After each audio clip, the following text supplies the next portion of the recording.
রাহমাতুল্লাহি ওয়া বারাকাতুহু। প্রিয় ভাইয়েরা, আশা করি আল্লাহ তাআলার অশেষ রহমতে ভালো আছেন।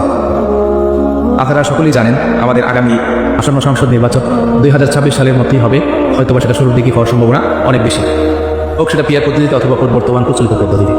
প্রিয় ভাইরা, আমাদের ইসলামপন্থীদের জন্য আগামী নির্বাচনটা অত্যন্ত গুরুত্বপূর্ণ।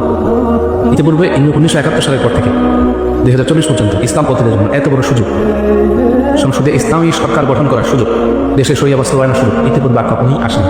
কারণ মানুষের আগের যে অবস্থা ছিল, দুটো বামপন্থী দল, ইসলামের বিপরীতে আওয়ামী লীগ এবং বিএনপি, হয়তোবা এদের মধ্যেই অন্য কেউ ক্ষমতা যাবে। মানুষ এইরকম ধারণা নিয়ে নির্বাচন দিত এবং তারা ইসলামপন্থীদের দলগুলোকে মনে করতো যে ইসলামপন্থী দলকে ভোট দিলে তাদের ভোটটা নষ্ট হবে। এই চিন্তা করে তারা ইসলামপন্থী দলকে হয়তোবা অনেকে ইসলাম চাওয়ার পরেও ইসলামপন্থী দলদেরকে ভোট দিত না। কিন্তু বর্তমান প্রেক্ষাপট পরিবর্তন হয়েছে। 1971 সালের পর থেকে 2024 সালের যে প্রেক্ষাপট, কিন্তু 2025-এর প্রেক্ষাপট ভিন্ন হয়ে গেছে। 2024 আন্দোলনের পরে আওয়ামী লীগের পতনের পরেই হয়তোবা আমাদের বাংলাদেশের জনগণের একটা মাইন্ডেড তৈরি হয়েছে যে আগামী সংসদ নির্বাচনে হয়তোবা বিএনপি যাবে, আর যদি বিএনপি না যায় তাহলে দ্বিতীয় পক্ষ তারা যাবে, বিরোধী দল। যদি সংসদ ইলেকশনে বিএনপি নির্বাচিত হয়ও, তারপরেও বিরোধী দল সংসদে কারা, অথবা যদি বিএনপি নিজে নির্বাচিত করতে না পারে তখন কারা হবে। এই বন্ধুরা দেখেন, ইসলামপন্থীদের ইতিপূর্বে যার অবস্থাটা কেমন ছিল, বিশেষ করে ইসলামী আন্দোলন নীতি রেখে অন্য যত দল আছে তারা বিশেষ করে বিভিন্ন দলের সাথে আসন কেন্দ্রিক ঐক্য করে তারা সংসদে অল্প কিছু আসনের জন্য যেত, যেটা আমাদের ইসলামী দলগুলোর জন্য বর্তমানে আমরা উপলব্ধি করতে পারতেছি যে এটা আমাদের জন্য ছিল সবচেয়ে গর্হিত কাজ। কিন্তু এবার সংসদ নির্বাচনে পীর সাহেব চরমনাই সর্বোচ্চ প্রচারণা চালিয়ে যাচ্ছে যে ইসলামপন্থীদের একটা বাক্স হবে এবং সমস্ত মানুষ যারা ইসলামকে ক্ষমতা দেখতে চায় তারা একটা বাক্সে ভোট দেবে।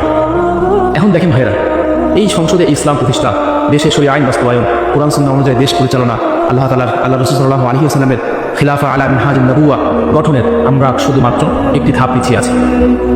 সেই ধাপটি হলো আগামী সংসদ নির্বাচনে যদি আমরা ইসলামকে প্রতিষ্ঠিত করতে পারি, ইসলামকে ক্ষমতা নিতে পারি, তখন এটা প্রতিষ্ঠিত হবে।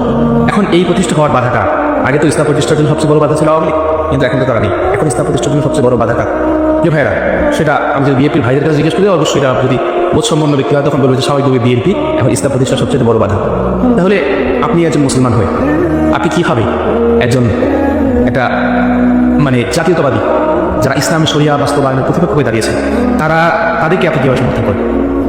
একটু বিবেক দিয়ে চিন্তা করেন যে আল্লাহ তাআলা কোরআনের মধ্যে বলেছেন, ওয়া মান ইয়াহকুম বিমা আনজালাল্লাহু ফাউলাইকা হুমুল কাফিরুন, যারা আমার হুকুম অনুযায়ী, আমার ফয়সালা অনুযায়ী বিচার করে না তারাই কাফির। ইতিপূর্বে বিএনপি সংসদ নির্বাচনে নির্বাচিত হয়ে তারা বিভিন্ন ধরনের ইসলাম বিরোধী, কোরআন সুন্নাহ বিরোধী আইন পাশ করেছে। নিঃসন্দেহে বলতে পারি যে বিএনপির ওই সমস্ত সংসদে যারা ছিল, যারা পাশ করেছে, মুসলমানদের তাদের নাম থাকা সম্ভব না। আল্লাহ তাআলা কোরআনের বাণীর কিছু তাদের বিপরীত দেখা যাচ্ছে।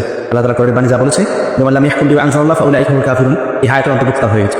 তাহলে প্রিয় ভাইরা, যারা এই জাতীয়তাবাদ প্রতিষ্ঠা করতে, ইসলাম প্রতিষ্ঠার জন্য বাধা হয়ে দাঁড়িয়েছে, তাদেরকে আপনি কীভাবে সমর্থন করেন?